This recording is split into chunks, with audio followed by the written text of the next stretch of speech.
Dimanche, des élections législatives, les premières sous la présidence de Viktor Yanukovych. Un nombre record d'observateurs internationaux sera présent pour ce scrutin. Il faut dire que les Occidentaux s'inquiètent du durcissement politique dans le pays, surtout depuis l'emprisonnement de la principale figure de l'opposition, l'ancien Premier ministre Yulia Tymoshenko. Le parti présidentiel, le parti des régions, souhaite que l'Europe valide ce scrutin, mais il veut aussi s'assurer d'une victoire éclatante. C'est un reportage de Gulliver Craig dans l'est de l'Ukraine. Des chants folkloriques pour Yulia Tymoshenko. La chef de file de l'opposition observera les législatives de dimanche enfermée dans cet hôpital où elle est soignée pour des problèmes de dos. Son emprisonnement a largement discrédité la démocratie ukrainienne.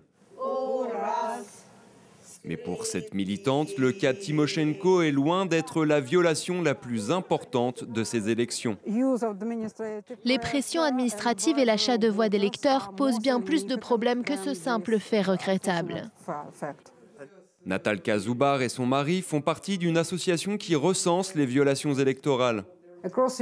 À travers l'Ukraine, nous avons enregistré 1170 violations. Menaces contre les fonctionnaires, tentatives de corruption et même violence, les citoyens signalent les infractions et les activistes les vérifient, pour ensuite les répertorier sur cette carte. Selon Natalka, la circonscription rurale numéro 176 est l'une des plus touchées. Ici, la lutte est serrée entre le représentant du Parti des régions, Dmytro Shentsev, et un candidat indépendant, Stepan Gavrish. Le voici lors d'un contrôle de police la semaine dernière. Étrange coïncidence, le candidat se rendait justement à un meeting sur cette place, dans la ville de Petchenigi. Les électeurs ont attendu jusqu'à midi, mais la police n'a toujours pas laissé partir le candidat. Donc finalement, le meeting a dû être annulé. Ces obstructions sont fréquentes, assure Svitlana Starikova, la seule membre de la commission électorale locale à ne pas soutenir le gouvernement. Dans toute l'Ukraine, ces commissions sont contrôlées par des partisans du Parti des régions. Svitlana s'inquiète de l'installation de caméras dans les bureaux de vote. Les gens ne comprennent pas forcément que ces caméras ne peuvent pas voir pour qui ils votent dans la cabine et que c'est un secret. Ils ont peur de voter avec leur cœur, comme on dit. Beaucoup d'électeurs ont reçu des cadeaux du Parti des régions. Svitlana passe les voir pour leur expliquer que cela ne doit pas influencer leur vote. Cet homme n'a pas refusé une paire de lunettes gratuites, mais il dit non au Parti des régions. C'est une tentative de corruption, pure et simple. Il faut être fou pour voter pour le Parti des régions. Mais ceux qui travaillent pour l'État, pour les mairies, les écoles, les hôpitaux, ils ont peur de perdre leur emploi s'ils votent contre le gouvernement. Ces femmes portent des sacs du parti, elles se plaignaient pourtant de l'état de la route avant d'apercevoir notre caméra. Le Parti des régions répare la route, il écoute les revendications des retraités, il fournit des voitures aux postiers, il installe des ordinateurs à la bibliothèque. Pour le Parti des régions, une route au moins est dégagée, celle qui mène au pouvoir.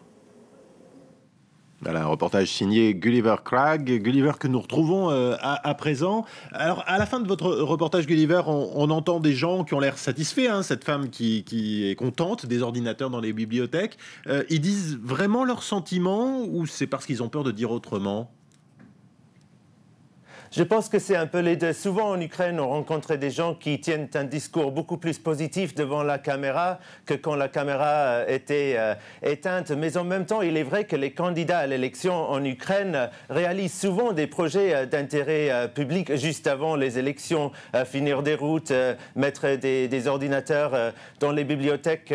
Et souvent, ils puisent dans désigner autre chose dans les fonds du budget pour faire ça et ensuite se réclament comme si c'était de leur propre œuvre uniquement et pas celle de la région, ce qui est en soi une violation de la loi électorale. Mais beaucoup d'Ukrainiens ayant perdu un peu confiance en toute idéologie ou en toute idée que les hommes et les femmes politiques puissent faire quelque chose pour le pays à long terme, apprécient beaucoup ces pays et ces efforts et regardent ce que les candidats vont pouvoir faire pour eux, pour leur ville à court terme et en sont satisfaits si ces projets sont réalisés, même s'ils savent pertinemment que c'est qu'une fois tous les 5 ans quand il y a les élections. Ouais. Et ceci dit, Gulliver, on a l'impression que les Ukrainiens n'ont pas beaucoup plus confiance en l'opposition que dans le gouvernement.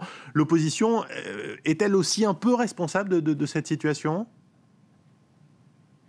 Absolument. D'abord, l'opposition n'a pas su se renouveler ni s'unifier. Et pour beaucoup d'Ukrainiens, ils voient l'opposition et la majorité comme deux faces de la même monnaie, comme les représentants d'une élite corrompue.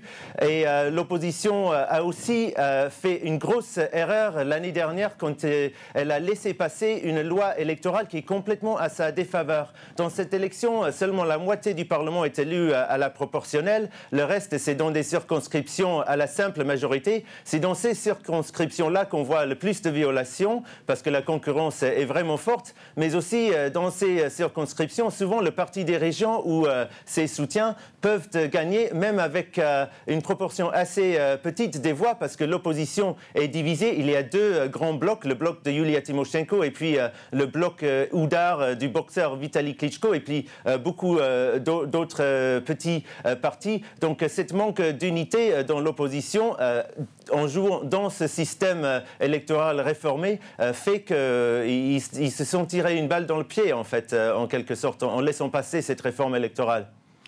Dans votre reportage, Gulliver, on parlait de fraude. Le parti au pouvoir est-il seul coupable, ou bien y a-t-il aussi des soupçons sur l'opposition ? Il y a absolument des soupçons sur l'opposition. L'opposition est aussi accusée de tentatives de triche, mais beaucoup moins que le parti au pouvoir. Mais le fait est que l'opposition n'a simplement pas les moyens d'exercer cette pression administrative. Et aussi les tribunaux, comme on l'a vu avec le cas de Yulia Tymoshenko, souvent les tribunaux favorisent la majorité. Quand on voit quelqu'un accusé d'avoir triché à la faveur d'un candidat de l'opposition, souvent il y a un procès, il est reconnu coupable et puni, alors que curieusement, quand il y a eu de la triche à faveur du Parti des régions, eh bien, le procès est classé sans suite. Alors je pense que c'est souvent beaucoup plus à cause faute de moyens pratiques de tricher que l'opposition ne triche pas que par impératif moral. Pour terminer, Gulliver, rapidement, on a une idée du véritable niveau de popularité du parti présidentiel, le Parti des régions. Est-ce qu'il pourrait gagner cette élection si elle n'était pas faussée ?